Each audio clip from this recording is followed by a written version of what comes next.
Hello class. Welcome back बच्चों। लो प्यारे बच्चों, स्टार्ट करते हैं नया लेक्चर। बेटा, नए लेक्चर में चर्चा शुरू कर रहे हैं जहां छोड़कर गए थे। बेटा, लास्ट लेक्चर में ना हमने चर्चा की थी इनवर्ड लुकिंग ट्रेड स्ट्रेटजी की, और अभी वही चर्चा कंटिन्यू है। आप टॉपिक पढ़ रहे थे, शायद आपने यहाँ तक डन किया था। ठीक है ना जी, एक बार यहाँ से और पढ़ना शुरू करना फटाफट से।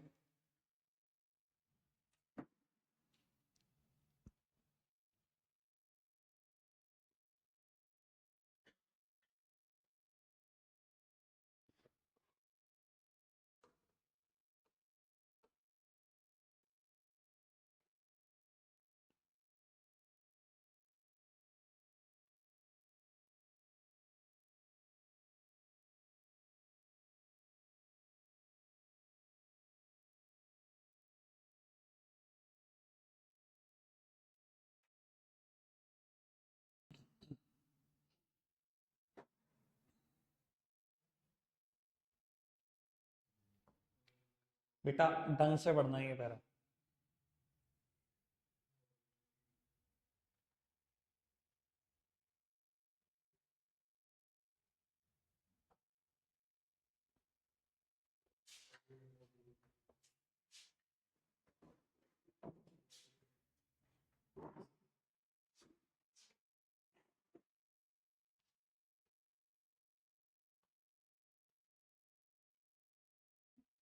पढ़ो जी प्यारा लास्ट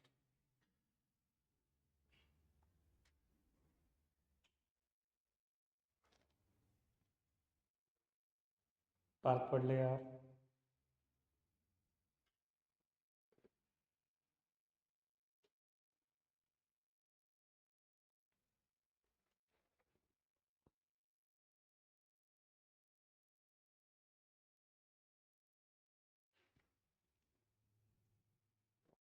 चलो जी बेटा, इनवर्ड लुकिंग ट्रेड स्ट्रेटजी पढ़ना। आप थोड़ी सी बात कर लेते हैं। वैसे तो मुझे लगता है पास्ट ईयर में हर एक लाइन से केस क्वेश्चन बना देते हैं ये।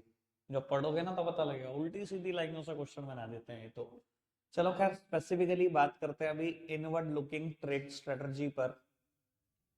इनवर्ड लुकिंग ट्रेड स्ट्रेटजी बेटा, सिंपली बोले तो आप इसको बोल सकते हो import substitution.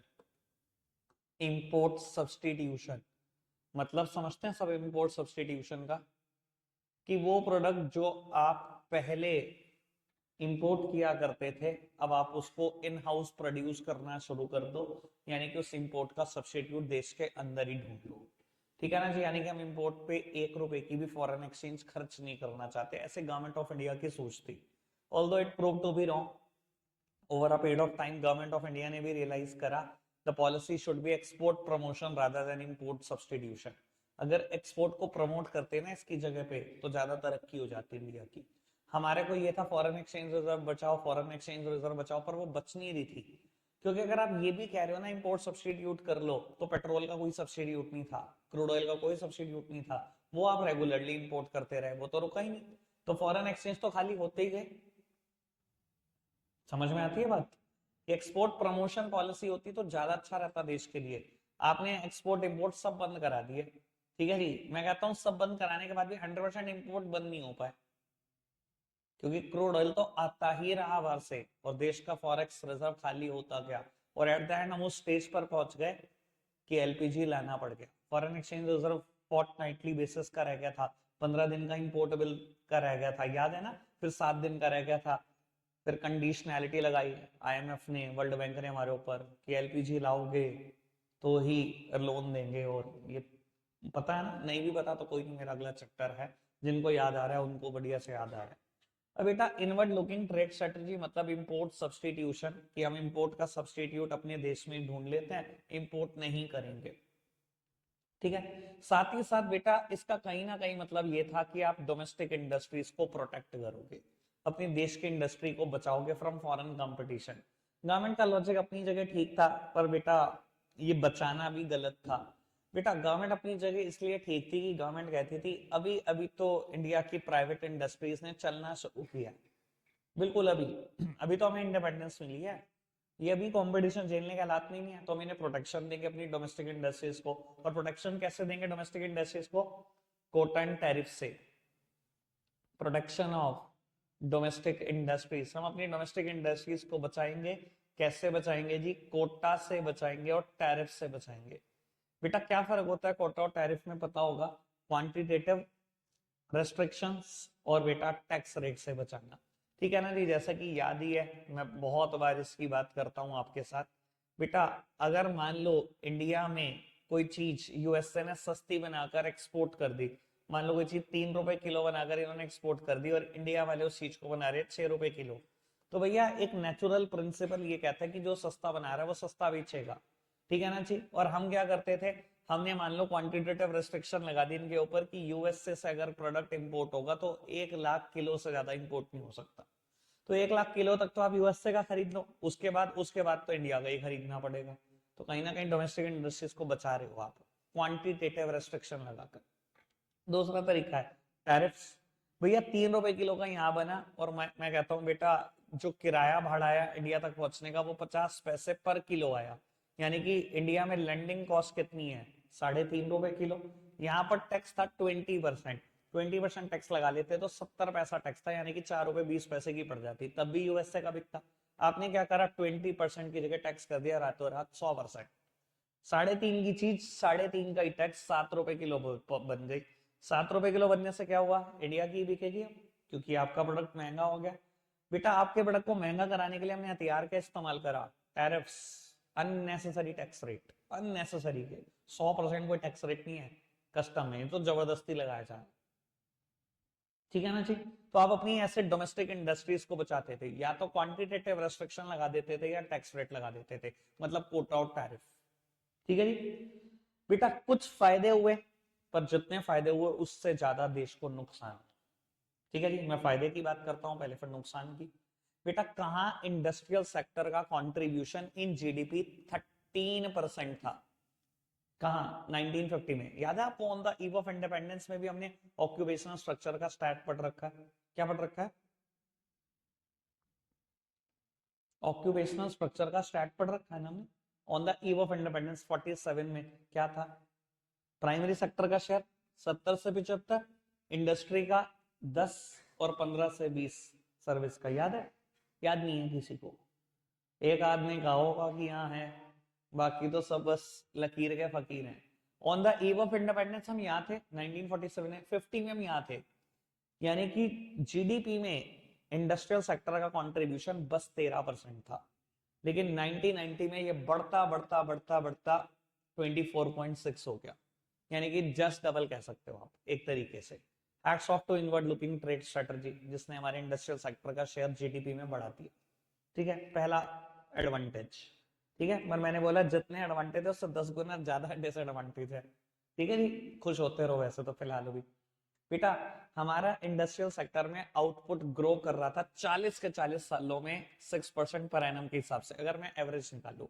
Average annual growth rate of output in the industrial sector grow at a rate of 6% per annum. ठीक है जी? हर साल 6% आउटपुट इंडस्ट्रियल सेक्टर का बढ़ रहा था। ठीक है जी?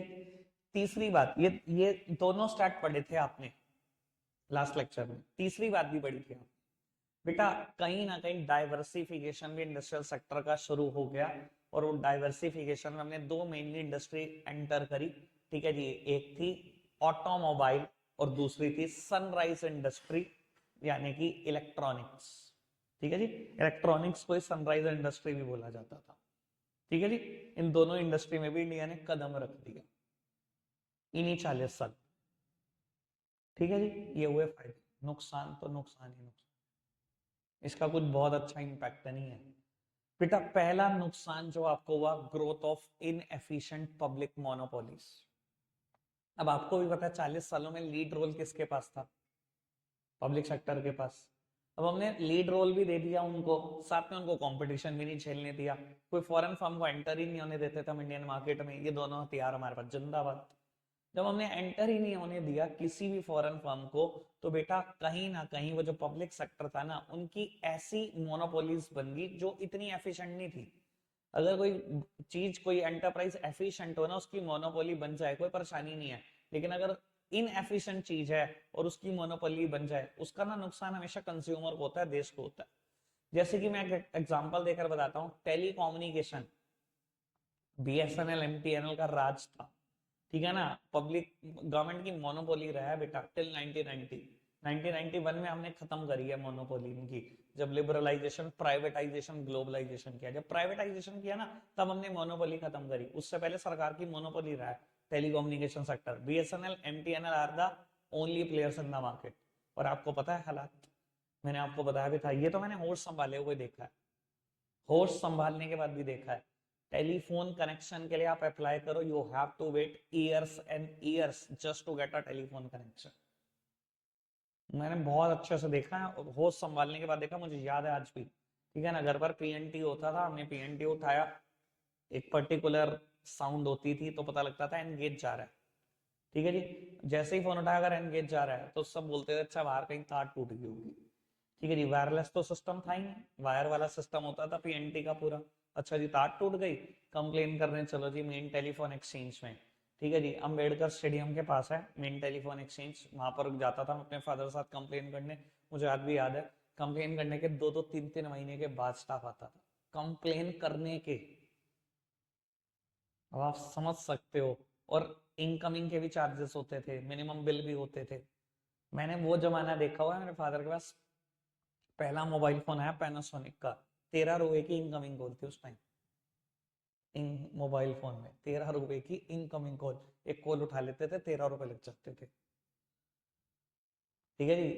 अब आप समझो बेटा क्या हालात कर रखे थे टेलीकम्युनिकेशन, क्या। और आज क्या होता है, आज जब फेयर कंपटीशन है, इतनी सारी कंपनियां टेलीकम्युनिकेशन सेक्टर में है, now we get repeated message just to get a new telephone connection, और वो भी फ्री ऑफ कॉस्ट।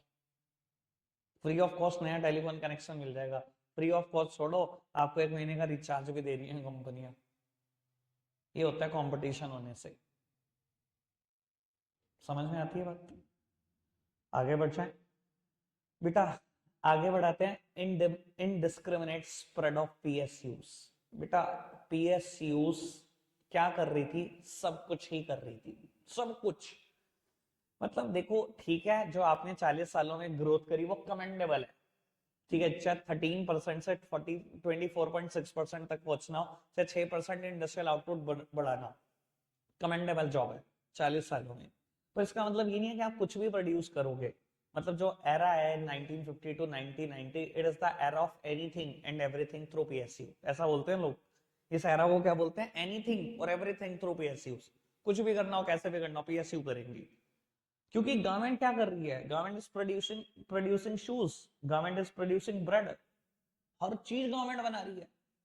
भैया आपको उन्हीं सेक्टर में एंट्री लेनी चाहिए ना जो प्राइवेट सेक्टर अच्छा नहीं कर सकता, लेकिन आप कह रहे हो सब ही मैं करूंगा, तो ये गलत है।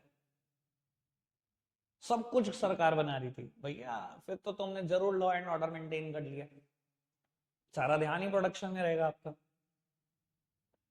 क्लियर है ना जी बात, समझ में आती है? तीसरी बात, lack of competition means lack of modernisation. बेटा अगर कंपटीशन फेस नहीं करती कोई एंटरप्राइज, तो ध्यान रख लेना मॉडर्नाइजेशन भी नहीं हो सकता।